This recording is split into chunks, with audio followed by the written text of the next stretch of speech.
today, Rinpoche continued his explanation of the section of calm abiding and special insight in the final volume of Lama Tsongkhapa's great treatise on the stages of the path to enlightenment. 17 or 18, and I'm just going to show Rinpoche where we are, and we'll just see how things go. I do have to go to work, so it might even, if we could do the full 2 hours, I would have to cut it short anyway for my own reason. So just to let everybody know, I do need to go to work, unfortunately, today. Tuchena Geshe La.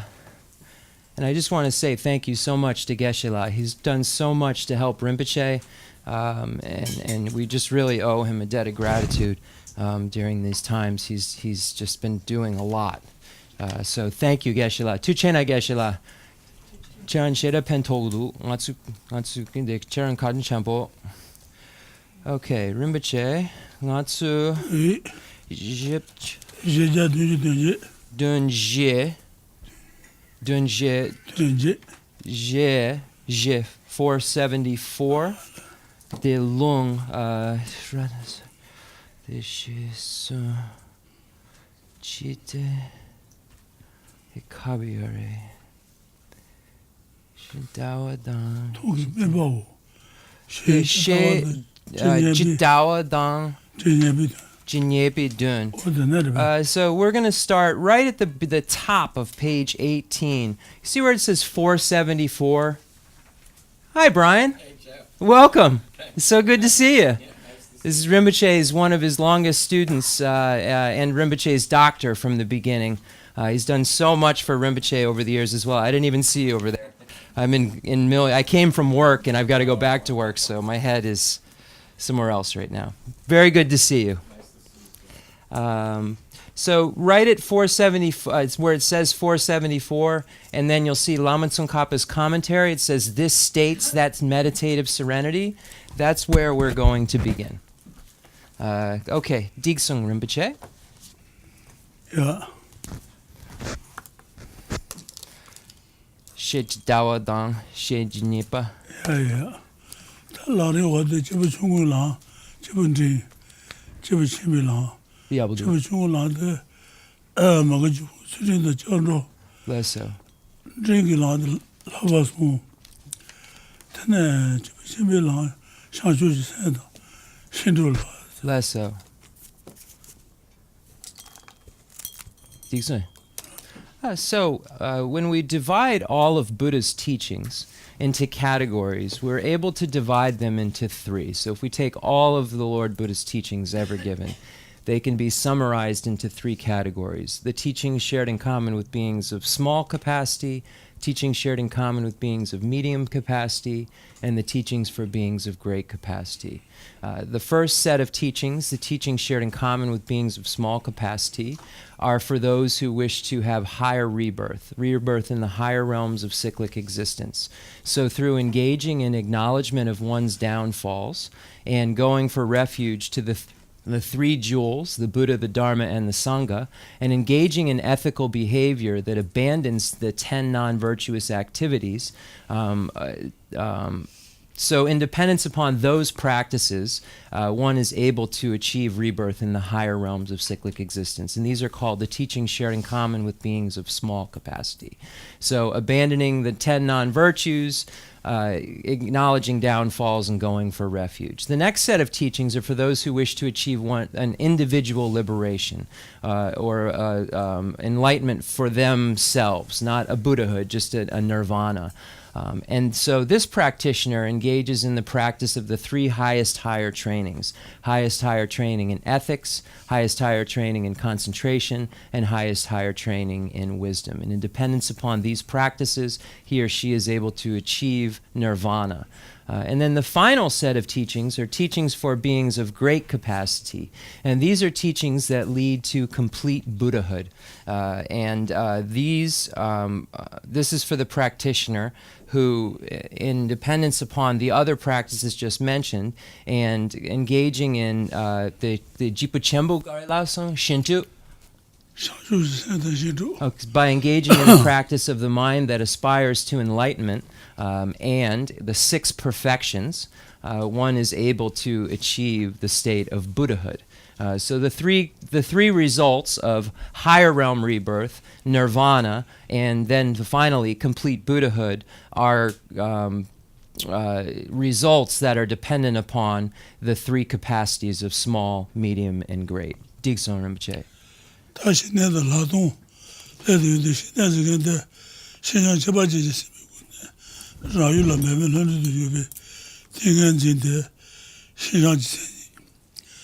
Shine? Xinjiang. Tengenzi. Tengenzi. Tengenzi. Xinjiang Chibaji Zimuguna, Rayula Suzu to be shut out there, Ladong Zenji. What the lady about Tuchet. So now we've arrived at the specific section where we find the union of calm, abiding, and special insight. So when we look at the specific definitions of each among them, we'll find that the definition of calm abiding, actually the Rinpoche gave specifically the definition of single-pointed concentration. Just give me one moment here. Then the Tengenzi Gitseni Anju Suranang?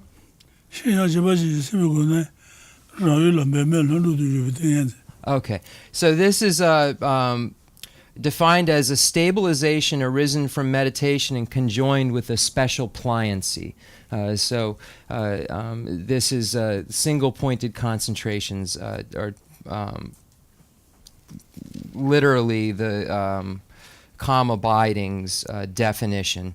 And then if we look at the etymology, we see again that the Geshe is the mind's abiding, Ne is the internal object of observation.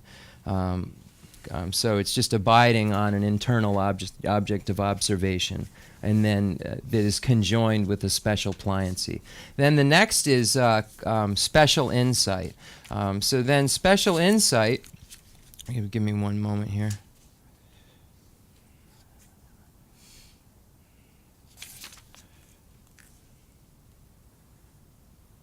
Okay, here we go through this present. A wisdom of thorough discrimination of phenomenon conjoined with the special pliancy induced by the power of analysis. So here we have special insight, just as a translator's note, qualified by having that special pliancy as well. So it's inferred that there's a calm abiding that has occurred in order for special insight to be present. So single-pointed concentration occurs. And then it says, a wisdom of thorough discrimination of phenomenon conjoined with special pliancy. So together with this, induced by the power of analysis. So analytical meditation that's conjoined with the single-pointed concentration. Anything additional was just additional information within the commentators' points. Digson.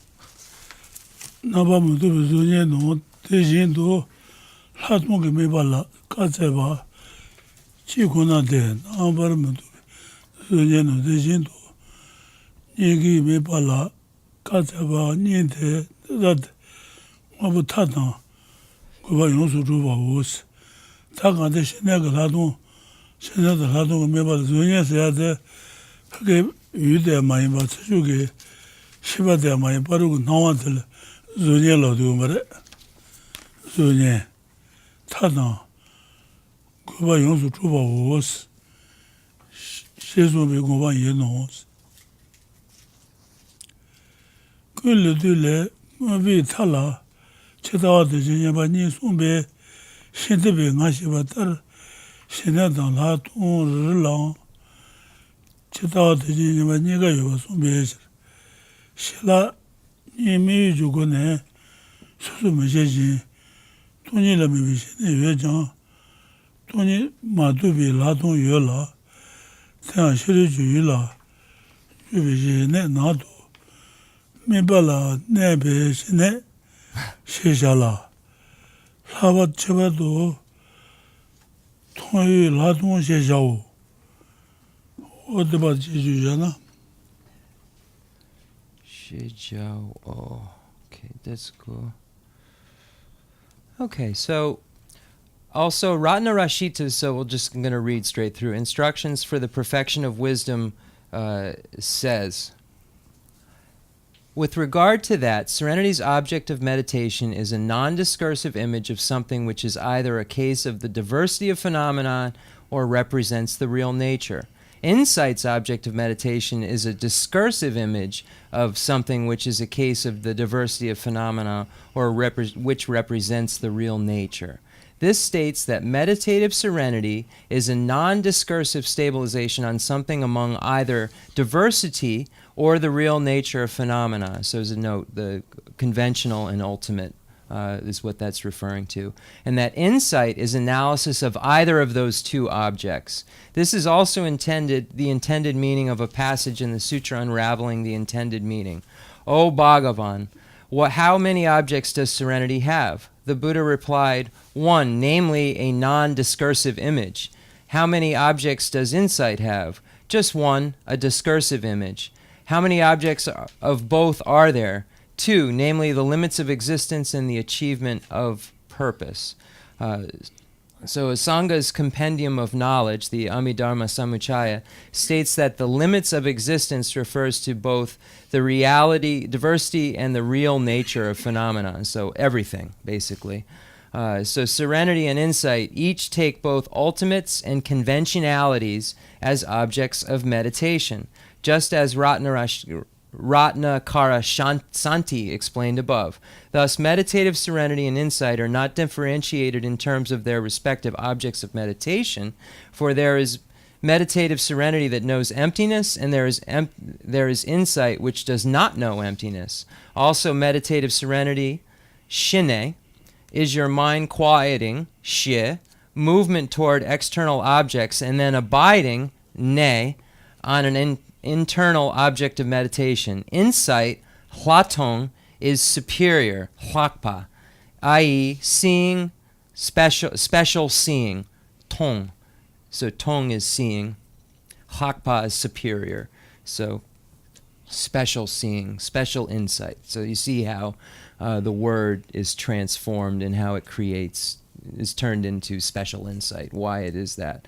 But again, when this is being explained, this is obviously explaining it in terms of the etymology of the Tibetan word itself. So it's just the translation of that. So it doesn't mean that our English word breaks down in that same way. It's giving the etymology specifically of the Tibetan word.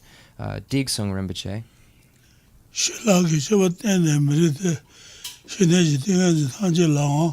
Rinpoche. The Gangda Sem Mito. The Ganda Sem Mito. Tetsuko Kongenchi. Shebao. Ganda Sem. Tuche. Nebi Riba. Seche Ngameba. Shinedas. Ganda Sem Duba Neba. Ribi Seche Ngameba. Shinedas. Seche Ngayobala. Latung Duba Ne. Riba Maitis. Kajiri Kagandua. Hashi de Kalen. Jayu Gatan Jezoji. Tenju to Meji. Jondan Gori. Lasu Jineda. Latung Seni Jajere Tela Beba Nam. Nale. Semibala Tijibiti. Shineda. Shirayi. Ya Daba Rot Chembi. Shirola. Latung Sumbada. Gay Shidans. Chabado Semaduba. Rivi Seja Nayoba. Yumene. Tingaji. Yumen Chaba Ije. Shilag Jaba Marite. Shineji Tingaji Taji Lao. Shiwan Neba. Shiwan Jiba Neba. Gula. Shiwan Dan Treyu. Tingaji Taji La. Senji. 당자 냐바 통일시로스. 어떻게 지주나? Tumbichiro. Okay, Detsuko. Dixon. Okay. Some claim that a mind, so here it's showing some other opinions and why they're correct or incorrect. Some claim that a mind resting in a non-discursive state without vivid intensity is serenity, while such a mind with vivid intensity is insight. This is not correct because it contradicts the definitions of serenity and insight that are established at length in sources such as the words of the conqueror, the treatises of the regent, the texts of Asanga, and Kamalashila's stages of meditation. I think that it says Jelsup J. Let me say Jelsup. Just give me one moment. I think that's who the regent is.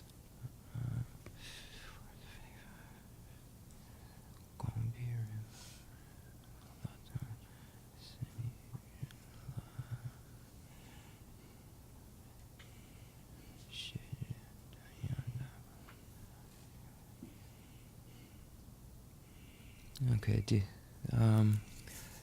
I'm not able to find. I don't want to waste any time. These texts say that meditative serenity is attention concentrated one-pointedly on an object of meditation, while insight is the wisdom that properly distinguishes the meaning of an object of knowledge. In particular, the presence or absence of vivid intensity of the mind in a non-conceptual consciousness indicates whether the concentration is lax. It is utterly incorrect to claim that it indicates the difference between serenity and insight. This is because in all concentrations of meditative serenity, you definitely must clear away laxity, because all concentrations free from laxity are invariably limpid states of mind. So here it's saying that these are things that are cleared away within serenity itself, not differentiations between insight and serenity. Things such as dullness and so forth. Okay, Digsung Rinpoche.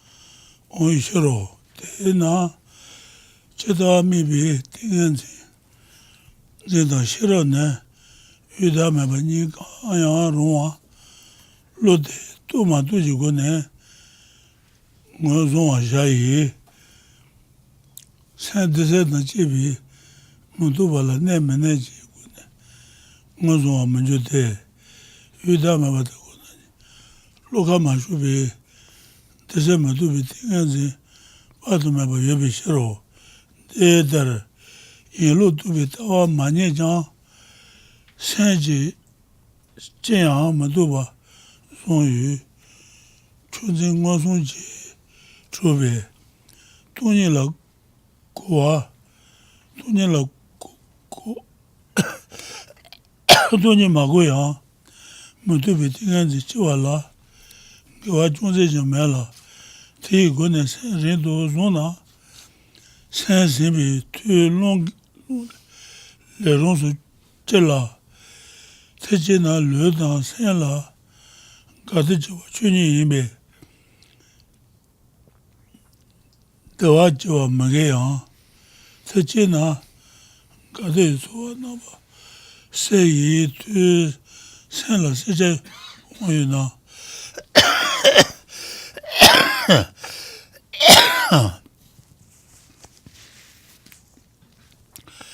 드세면 두비 팅한지 타질 태고나니 두별라 또바라 두바 시제양다바 제야매도 테나 돈이 두비 팅한지라 드세면 두바가 돈이라 로가바 팅한지라 드세면 두 첸모유 테니지 셔바 셰고스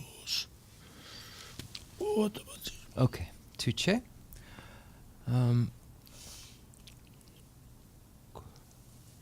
Thus, identify concentration and wisdom that focus on the real nature according to whether your mind knows it as its object, either of the two selflessnesses. Do not identify them according to whether your mind rests in a non-discursive, clear, and blissful state, because there are countless states of concentration which are blissful, clear, and non-discursive, yet which do not orient your mind towards the reality of objects, their lack of self. Even without finding the view that knows the way things are, any totally non-discursive mind can be adequate to induce bliss and clarity.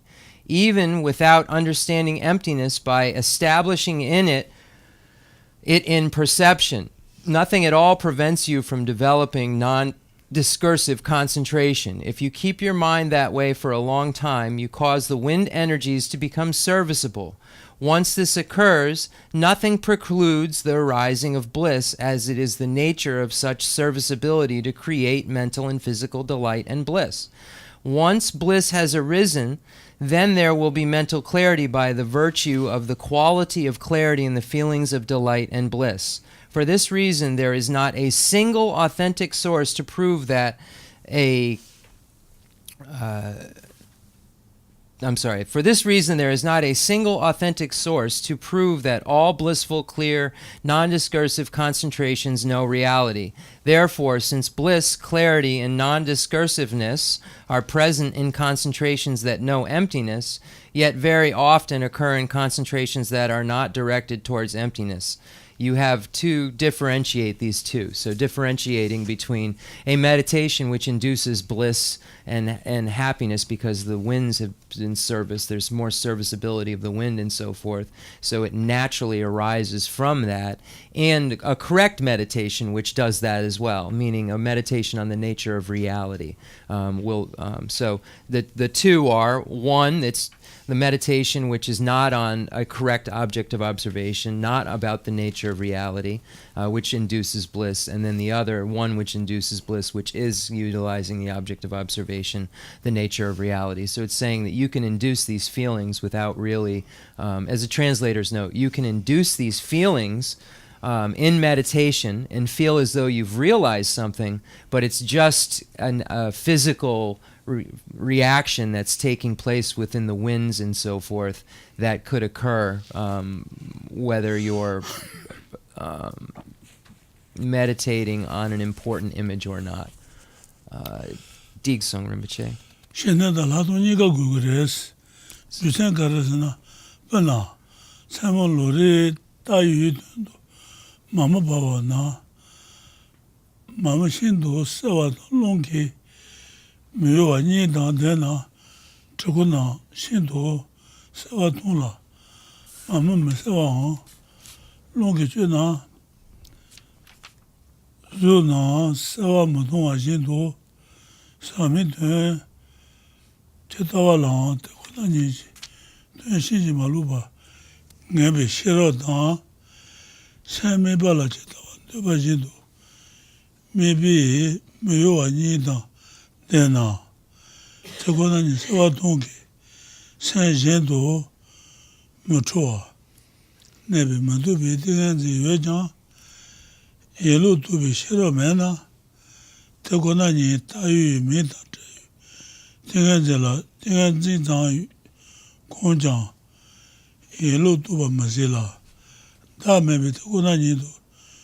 Chubi Tawa Yujan, Sanji Shinto Neba. Temba Nebi Tingazimena, Rawan Yu, Naduki Longi Trube, Yellow Jit Sewa. Tōngā māsīvi shirā nīgā gōba yīndē, gōne bāba lē, shinā dāng chāyī, lādōng bājī kī, nēn yu sēn yu lā, nāba yīngwān jōchī, lōng nā dōbi māma jīndō tēmbā, māñchū yu shirō, tē yu nā yī shē dāng, Hawa Shinto, Sewa Majude, Teta Yuna Nika, Da Temba was, what about you? Okay. Just bear with me. I'm trying to Why is it necessary to cultivate both? So here, Rinpoche began by saying, what are both? Shine and Latong. So special calm abiding and special insight. So one has to have both of these. So why? Why is it necessary to cultivate both? Why is it insufficient to cultivate either serenity or insight alone? Why is it necessary to cultivate both? I will explain. If you light an oil lamp for the purpose of viewing a picture in the middle of the night, you will see the depictions very clearly if the lamp is both very bright and undisturbed by the wind. If the lamp is not bright, or it is bright but flickering in the wind, then you will not see the images clearly. Likewise, when looking for the profound meaning, you will clearly see reality if you have both the wisdom that unerringly discerns the meaning of reality and an unmoving attention that stays as you wish on the object of meditation.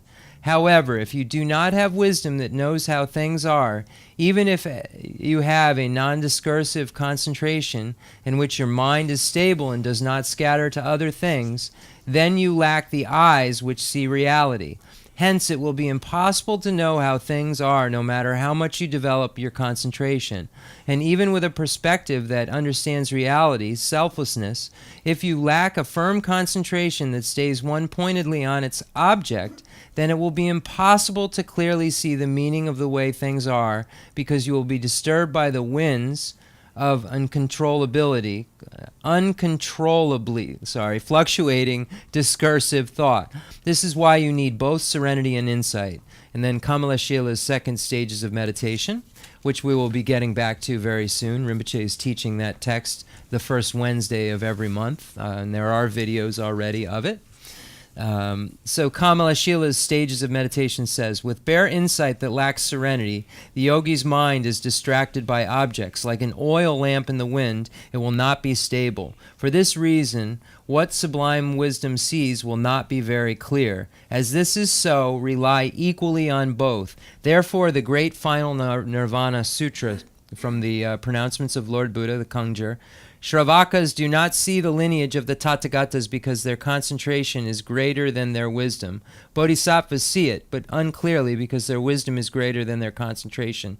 The Tathagatas see everything because they have serenity and insight in equal measure. I might have read that extra, that one. Okay, Rinpoche Digsong, Shiro. Shanchu. Chuko. The Ngatsu, the Shanchu, Sem, Ba, Nangi, the Datayen, Shanchu Sem, Datayen.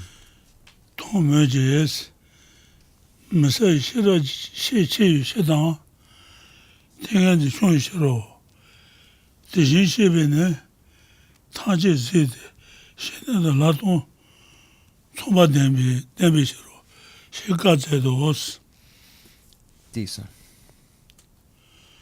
Sheneji toji mame long mebar yaba jinto nabar tobi long na sen yo manju shiro la tongi tawa ngebe chawa tada bombe yeda ki mashede da dremin dole cheke to shene toji yo meban joro la tongi ne redan rawan joro sheso matabo sheso.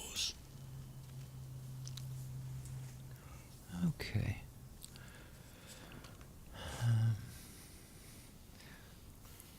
So I do need to reread that. I'm just going to reread. I read one further in. Shravakas do not see the lineage of the Tathagatas because their concentration is greater than their wisdom. Bodhisattvas see it, but unclearly because their wisdom is greater than their concentration. The Tathagatas see everything because they have serenity and insight in equal measure. With the power of serenity, your mind, like a lamp placed where there is no wind, will be unmoved by the winds of discursive thought. When, with insight, others cannot divert you since you have abandoned the infinite entanglements of bad views. As the Moon Lamp Sutra says, the power of meditative serenity makes your mind steady. Insight makes it like a mountain. So unwavering because of not being moved by bad views. So the wisdom. So that, again, the power of meditative serenity makes your mind steady. insight makes it like a mountain. So, Diksung. Tedan sen mibale meyo kaja to helen debane Chenrezig la ji la da me be to nani to ne da to tawa la so tawa nga ba bomba de peje ku to ba me ne ba redan do la donc la ji yimbe tedan so se ba shawo Shine marubi ngado susu tubi shiraji dame bi la chejang lona ge mama jindo sanhajang yu dame bi dun ji shiyang sewa manjo la kange tse shine tubi tse jena ne hajang yu jun tubi dame bi dun sewa tongi la dongi semayu chamadobe shinela jawa yeje yelo dobe chashinele jawa mayide pena mama sewa na chadomboda mangamale chi lon jubi yuwa la sule mejeyang mama yu tenbi chad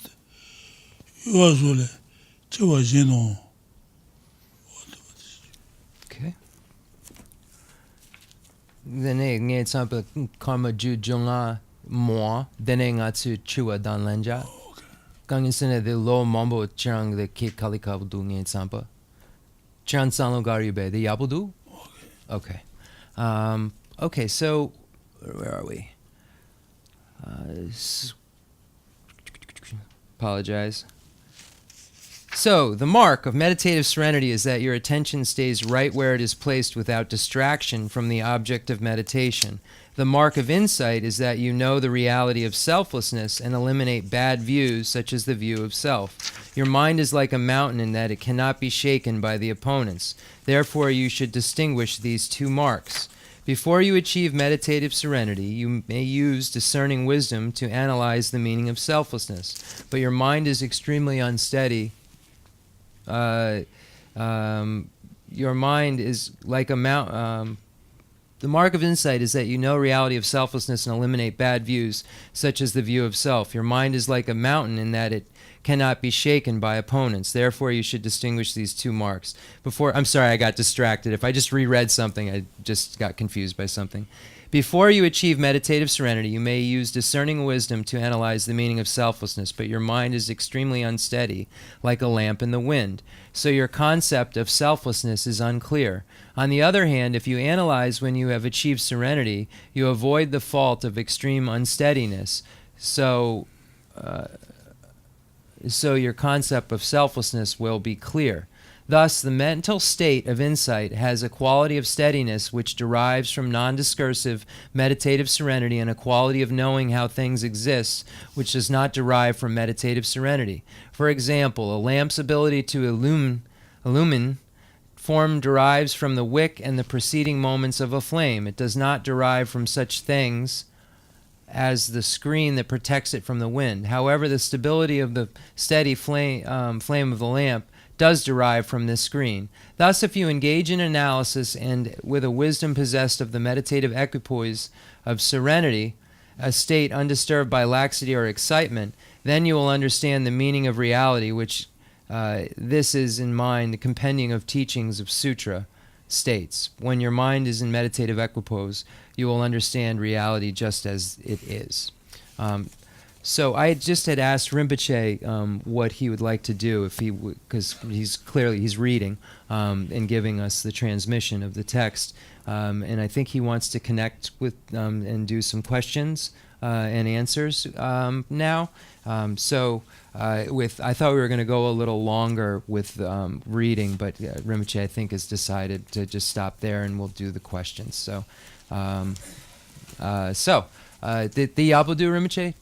Okay, so questions, please. We're all here, and so anyone has any questions, please ask them.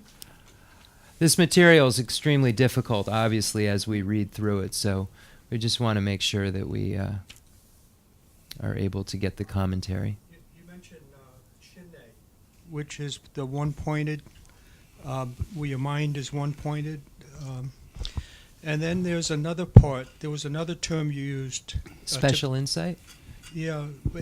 Is that, can you use in English, can you use clarity? Because the mind, that too, there's the concentration of the mind on one point, and then does that bring in clarity, which would make the mind clear to see things so that they're not discursive or anything? Rinpoche, shine yuna sem selpudu kongichiwa. Shine lena gangisena sansan de sem selpu yomare. Shine yuna sem selpudu. The mikpa selpudu.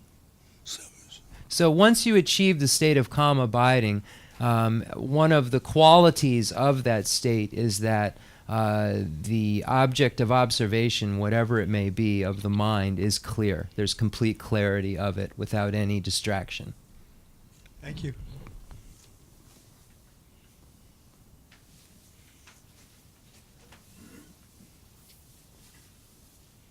Rinpoche, my question is having to do with understanding dependent arising. Dependent arising is described as having two types: dependent arising upon causes and conditions, and dependent arising upon mental designation. And my question was about mental designation, because it could be simply interpreted as being that which is imputed by my mind or my concepts on objects that I experience, or it could be considered to be that mental projection is what causes the existence of objects. So I wanted to know the correct way to interpret the meaning of mental designation as being what things depend upon. So there's two: dependent origination, which are causes and conditions, and dependent origination of establishment.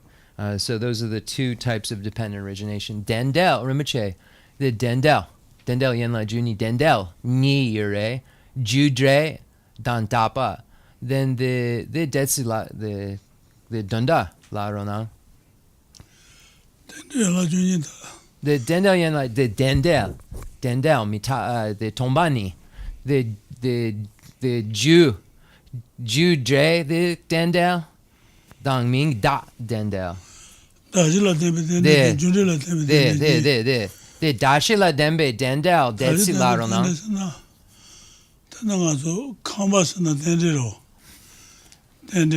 Less so.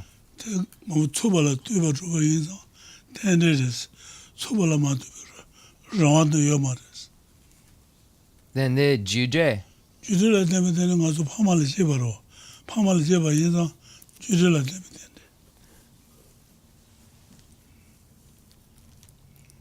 Then Pamala Dene. Then a Chapagare. The Ni Chapagare.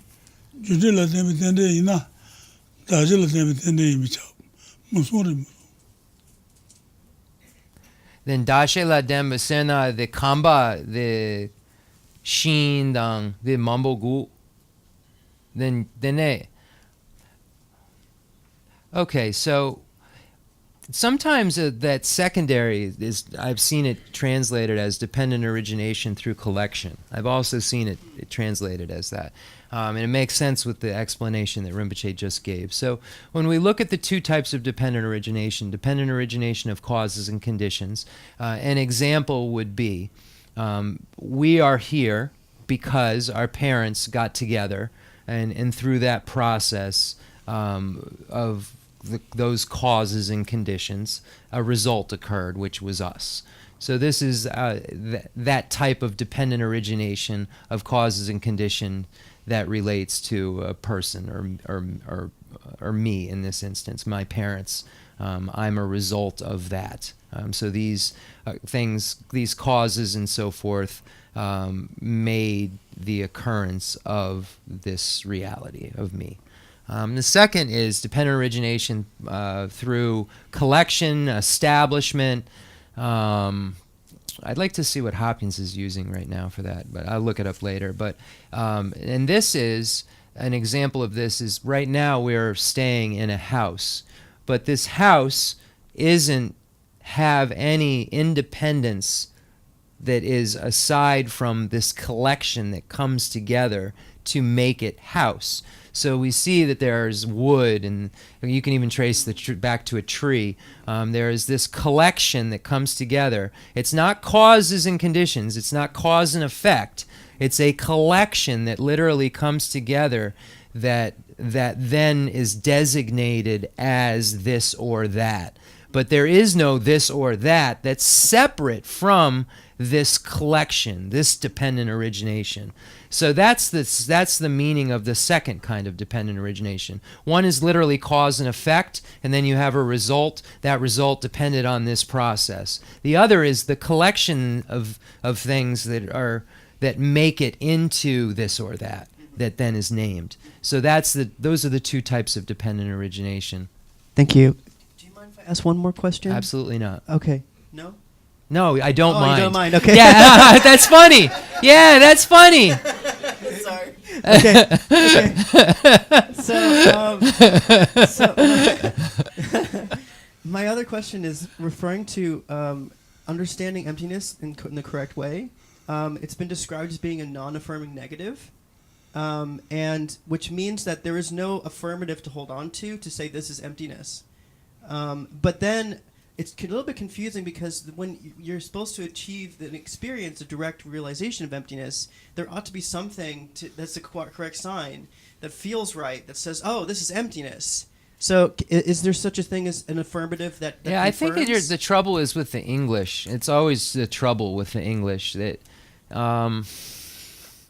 it's really that word emptiness just means a lack thereof. This house lacks having an inherent existence. That's all that emptiness means. It's lacking inherent existence. So I'm just trying to figure out how to ask because we're talking about an English word, how to ask the question of Rinpoche, because it might just be a problem with the English word. And I've seen this a lot, because it means empty seems like nothing when in the English word, but it means it's just empty of something very specific. It lacks having self. The tomba ni, the tsanlo kashe the mindu. Gangesena injike, empty the dondagare, empty yomare, the kanga tona, empty.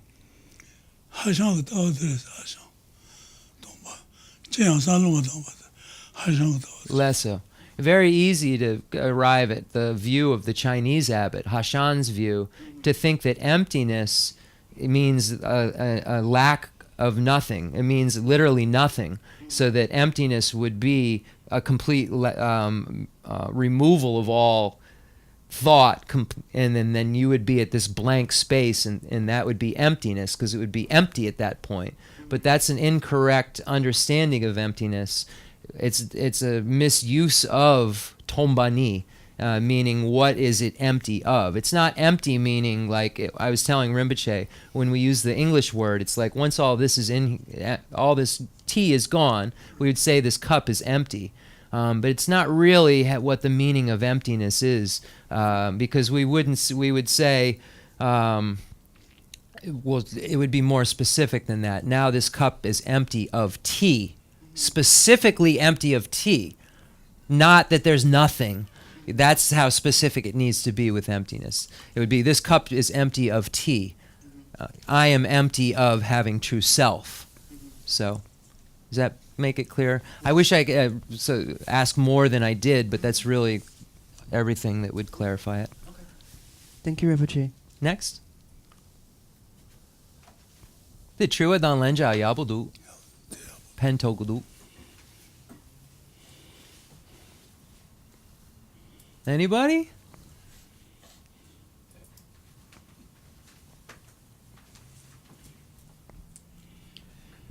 Yeah. Yes, Rinpoche. I'd just like to follow up on the gentleman's question.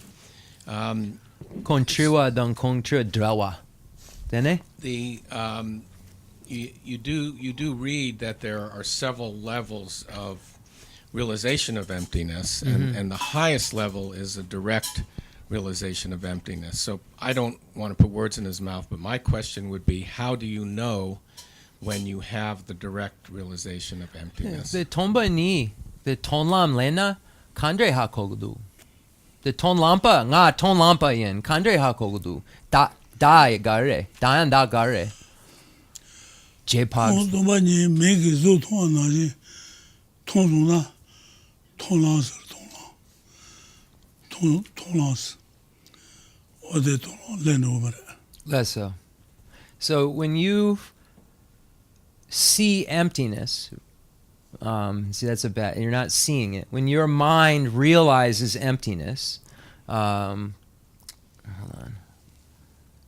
In the same way that if you had form in front of you, your eye sees form.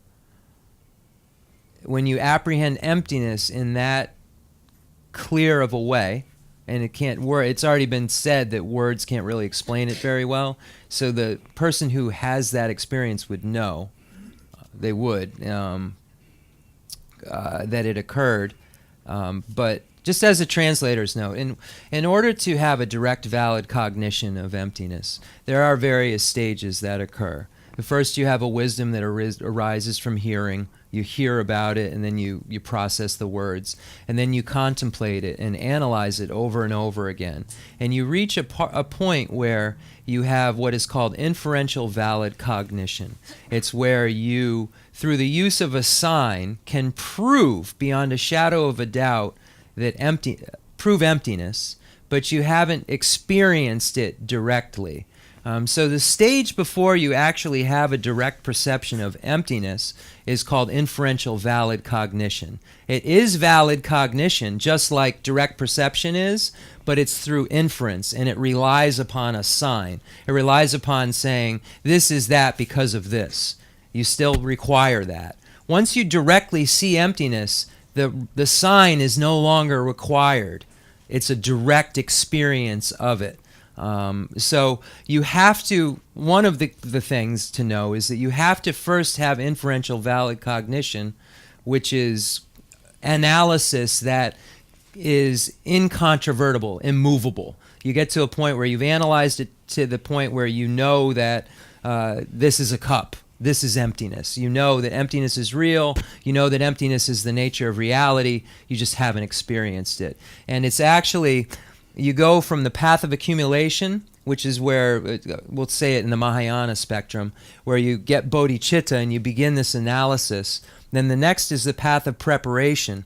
There are 4 stages of the path of preparation that you go through, and that final stage, which is called the last mundane state of existence, is the 4th stage of the path of preparation, and that's called that last mundane state because you have the peak amount of inferential valid cognition. You have an incontrovertible understanding of emptiness, and you have a union of what we're talking about, calm abiding and special insight. Because in order to see emptiness, you also have to have single-pointed concentration.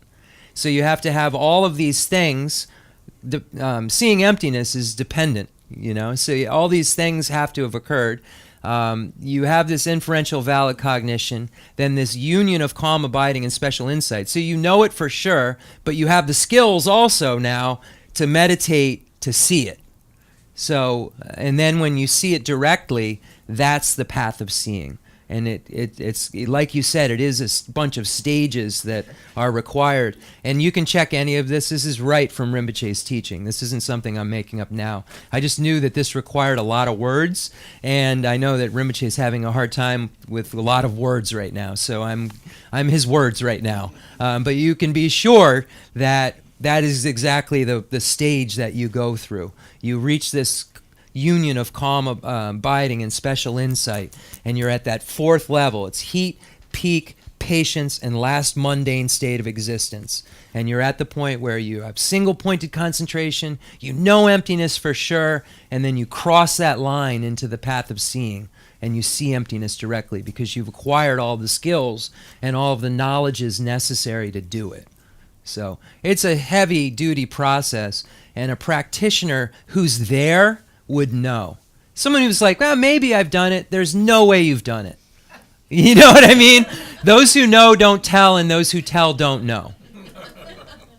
Thank you. The Kong Triwa, the Mambo Lapku, the Jun Trumason, the Solan, Julan, Tonlan, then Jepag, then Shine Dan Latun, Yandu, Ewa Je, the Julam, Ewa Je, then the Lena, then Tonlam. I was just explaining to Rinpoche what I just explained. He's fine. He told me anytime I can explain anything, but I just want you all to know I would never make anything up that was beyond his teaching. I would like to ask if the emptiness that we are discussing from a scientific viewpoint can be defined as the void that then becomes such a vacuum as a black hole. So is it like, I don't know how to say black hole, unfortunately, in Tibetan. I don't think Rinpoche would know about black hole in physics. So Okay. I have to be able to ask a question that he can relate to. So are you saying like space? I could ask him, is it like... Something, it's similar to Because it's not. Okay, but That's not because space. it's not like I was saying, it's not just a void of something. It's a void of something specific. Yes, void of- the gravity. When I'm looking, what I'm thinking and seeing would be more of the void of value that would then become a vacuum, looking for that value to be reinstated from what I don't know once what that was. means. Okay. I'm sorry. I don't know what the vacuum, I don't know what any of those words mean together. Okay. Thank you. I'd like to ask the question, but if there's a way I could ask Rinpoche, I would. The tomba ni donda. The nanka dang drapodu tomba ni the yomare. The hashan dawa nanka dang drapodu. Tomani sanatana tangaso ngasaya mobaji subala tuene jodo. Subala tuene joba. Ma tueba yomaro. Less so. Tomani lode. Emptiness is as simple as saying this. In order for, there is I. I require a whole bunch of things to come together in order for me to be I. There's no I that's separate from all that stuff that comes together that's necessary for I to be there.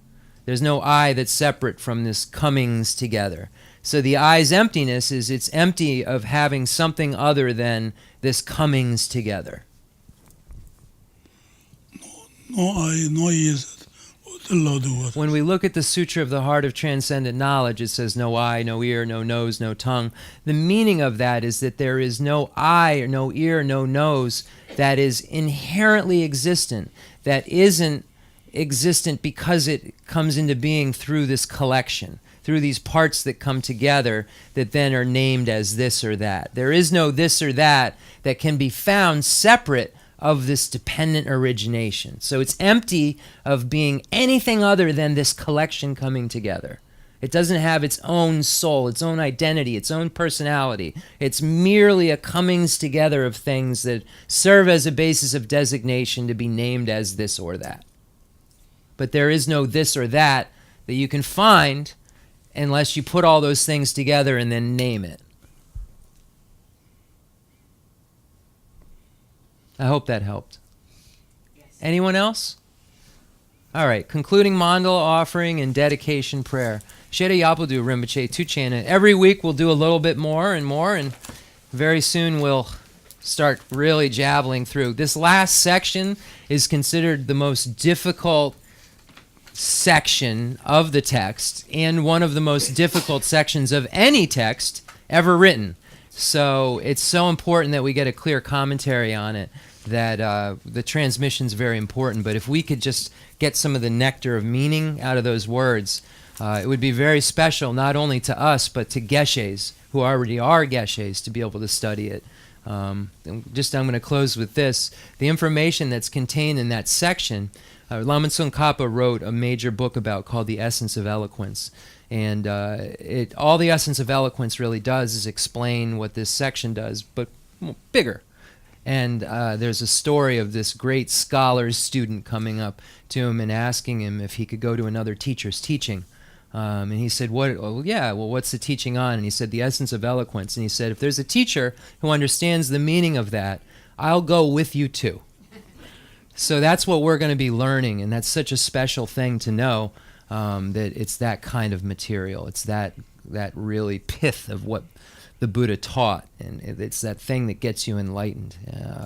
The other stuff does, but without that last text, that last volume, and knowing that beyond a shadow of a doubt, there's no chance of becoming enlightened. And go home and read a few pages of that, and then let me know how far along the path you think you are. Okay, concluding Mandal offering and dedication prayer. The fundamental ground is scented with incense and strewn with flowers, adorned with Mount Meru, the 4 continents, the sun, and the moon. I imagine this as a Buddha land and offer it. May all sentient beings enjoy this pure realm. I dedicate whatever virtues I have collected for the benefit of the teachings and of all sentient beings, and in particular for the essential teachings of Venerable Losang Drapa to shine forever. I send forth this jeweled mandala to you, precious Guru.